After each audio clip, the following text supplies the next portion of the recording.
الحمد للہ رب العالمین۔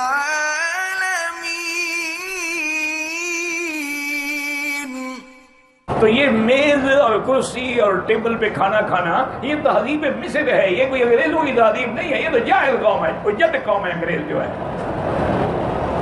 ان کا یہ تو اب بھی برگر پکڑ کے سمولی پکڑ کے چلتے چلتے کھاتے رہتے ہیں، یہ کوئی قوم تھوڑی ہے، نہ ان کی کوئی تہذیب ہے۔ کھاتے بھی کھڑے ہو کے، پیشاب بھی کھڑے ہو کے کرتے۔ یہ تو محض ہماری قومیں جو ہیں مسلمان ان سے مرعوب ہو گئے ہیں، ورنہ جس زمانے میں مصر، جس زمانے میں تہذیب مصر، تہذیب یونان، تہذیب روم جو ہے اپنے اعلیٰ مقامات پہ تھی، یہ تو اس وقت ان بیچاروں کو تو غسل کرنے کا طریقہ بھی نہیں آتا تھا کہ غسل کیا ہوتا ہے۔ حالانکہ اس دور میں بغداد میں اور عراق کی سرزمین میں بڑے بڑے حمام ہوتے تھے، اور وہ حمام جو ہے وہ ایک ضرب المثل تھے کہ ان کے اندر کیسے انتظام تھے کہ ان آدمی کو سٹیم سے بھی دلایا جاتا تھا، پانی کے فوار مار کے بھی، اور اس کے بعد مساج بھی کیے جاتے تھے۔ یہ تو کچھ بھی نہیں جانتے تھے، ان کو کیا پتہ میز کرسی کا؟ چونکہ ہم نے ان سے سیکھا ہے لہذا ہم یہ سمجھتے ہیں کہ یہ انگریز کی تہذیب، اس کی تہذیب کوئی نہیں، یہ تو مصر کی تہذیب ہے، اور وہ بھی کافر تھے جن کی یہ تہذیب تھی، یہ بھی کافر ہیں۔ مسلمانوں کی تہذیب میں تو یہ بات ہے ہی نہیں۔ سب سے افضل، سب سے اجمل، سب سے اکمل امام الانبیاء، سید الاولین والآخرین، سیدنا محمد مصطفیٰ، آپ کی تو تہذیب یہ ہے کہ نیچے بیٹھ کے کھانا کھاتے تھے، زمین پہ بیٹھ جاتے، اسی پہ سفرہ بچھا دیا جاتا، اور کبھی حضور نے ایسے مربع بیٹھ کے نہیں کھایا بلکہ اکڑو ہو کے بیٹھ کے کھاتے تھے تاکہ اللہ کی نعمتوں کا شکر ادا ہو سکے۔ اور سب غریب، امیر، صحابہ، اصحاب سب کٹھے بیٹھ کے کھاتے تھے، ایک ہی پیالے میں پانی ہوتا تھا، ترتیب سے دائیں طرف سے شروع کرتے سب کو پلاتے تھے، وہی ایک ہی پیالے میں سب پیتے تھے۔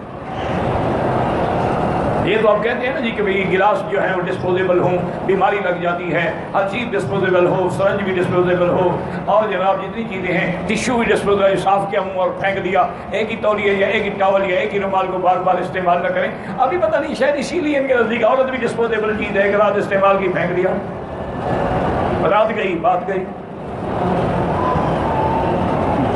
یہ جو ہے نا جی یہ پرانی تہذیب ہے اور کافروں کی تہذیب ہے، مسلمان کا اس تہذیب سے کوئی تعلق نہیں۔ یاد رکھیں، میز ٹوٹ سکتی ہے، کرسی ٹوٹ سکتی ہے، آدمی گر سکتا ہے، زمین پہ کوئی نہیں گرتا، زمین ماں ہے، بچے کو سنبھال لیتی۔ آپ زمین سے پیدا ہوئے، مٹی سے پیدا ہوئے نا، اس لیے مٹی کبھی غداری نہیں کرے۔ تو اب جناب اس نے ان کو بلایا اور میز پہ بٹھایا، کرسیوں پہ بٹھایا، اور پھر آتت کل واحدۃ منہن سکین، سب کے سامنے چھری کانٹے سب کچھ رکھا۔ حضرت مدنی رحمت اللہ علیہ کے بارے میں آتا ہے کہ ٹرین میں آپ سوار تھے اور آپ کے سامنے والی سیٹ جو ہے اس پر ایک آج کل کے جیسے نوجوان، بگڑے ہوئے نوجوان ہیں نا، ہپی ٹائپ نوجوان، وہ بھی بیٹھا تھا۔ تو حضرت کے پاس جو کھانا تھا ٹفن کھولا اور کہا بھی کھا لو، اس نے کہا جی میں تو چھری کانٹے کے بغیر نہیں کھاتا۔ اس نے اپنا سامان کھولا، چھری کانٹا نکالا اور کانٹے سے لے کے کھانے لگا، اور کہنے لگا کہ مولانا آپ ماشاءاللہ لباس دیکھیں، آپ کو آدمی خوش ہو جاتا ہے، بڑا صاف ستھرا لباس ہے، برتن صاف ستھرے ہیں، یہ کیا ہاتھوں کو گندا کر کے آپ کھاتے ہیں؟ چھری کانٹا استعمال کیا؟ ابھی وہ بات کہہ رہا تھا، گاڑی کو دھچکا لگا، وہ کانٹا اس کے تالوں میں لگا، سارا خون و خون ہو گیا۔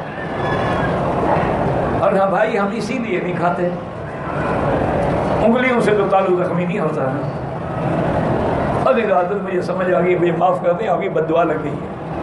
میں نے تو بد دعا کبھی کی ہی، میں تو دشمن کو بھی بد دعا نہیں کرتا، میں تو اس کی بھی ہدایت کے لیے دعا کرتا ہوں۔ بڑے لوگ تھے یہ، چلے گئے، اللہ ان کی قبروں پہ کروڑوں رحمتیں فرمائے۔ اللہ اکبر، اللہ اکبر۔ یہ اپنے وقت کی یعنی آیات اللہ تھے، آیات من آیات اللہ تھے، نابغہ روزگار تھے، عظیم محدث، عظیم مفسر، عظیم فقیہ اور عظیم سیاستدان،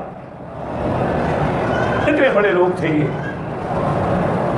بہرحال قرآن نے بتایا کہ جب وہ سارے بیٹھ گئے، کھانا وانا کھا لیا، اب فروٹ کا وقت آیا، فروٹ چلا، آتت کل واحدۃ منہن سکینا۔ اچھا، بعض علماء نے اس سے ایک اور استدلال بھی کیا ہے جس پہ سیلز اب آ رہی ہے۔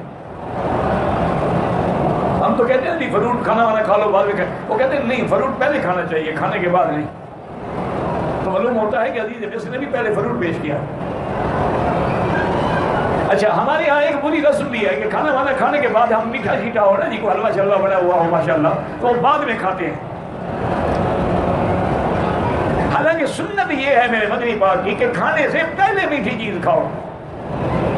اس لیے آپ عرب میں جائیں نا جتنے علماء ہیں مشائخ ہیں بڑے بڑے لوگ ہیں پہلے جب سفرہ لگے گا سب سے پہلے کھجور آئے گی. میٹھا چیز کھانے سے خدا کی قدرت ہے کہ معدے کے اندر ایک اشتہا پیدا ہوتی ہے کھانا کھانے کی. ہمارا تو خیر ہر کام الٹا ہے نا جی. اللہ ہدایت دے دے تو وما ذالک علی اللہ بعزیز. وہ ہمارے بزرگ تھے عالم بھی تھے بہت بڑے عالم تھے حضرت عبدالستار قوسی رحمۃ اللہ علیہ اور بڑے مناظر تھے شیعہ کے خلاف. میرے ساتھ بڑی محبت کرتے تھے. یہ رہو اپنی اولاد سے محبت ہوتی ہے تو مجھے کہا کرتے تھے اکثر کہ مولوی مکی صحابہ نے پتھر کھا کے بھی حق پہنچایا ہم نے حلوہ کھا کے بھی حق نہیں سنایا. صحابہ نے پتھر برداشت کیے انگاروں میں جلنا برداشت کیا لیکن بلال کا احدن احدن احدن نے ہلا کے رکھ دیا پورے مکے کو. جب وہ حضرت احدن کا نعرہ لگاتا تھا نا بلال احدن احدن صمدن صمدن کافر جل جاتے. اللہ کہتے اترو کہ چھوڑ دو. دیکھا کیا چھوڑ دو تم اپنا کام کرو مجھے اپنا کام کرنے دو. آخر کون غالب آیا؟ وہ عہد کے ماننے والا غالب آیا. قریش کی طاقتیں ختم ہو گئی قوتیں ختم ہو گئی حتیٰ کہ مکہ فتح ہو گیا. حضور نے فرمایا این بلال بلال کہاں ہو؟ بلال حاضر. فرمایا آج کعبے کی چھت پہ چڑھ جاؤ اذان کہو. دو کام ہو جائے. ایک تو حضور نے غلاموں کو اونچا کر دیا کہ کوئی مسلمانوں پہ الزام نہ لگائے غلامی کا. کوئی اسلام کو بدنام نہ کرے کہ ان کے ہاں غلام ہیں کلیدے ہیں. آج دیکھو ہم نے غلام کو اونچا کر دیا ہے. اور دوسرا حضور نے یہ بھی فیصلہ کر دیا کہ کوئی الزام نہ لگائے گورے کالے کا. بلال کالا ہے لیکن کعبے کے اوپر کھڑا ہے.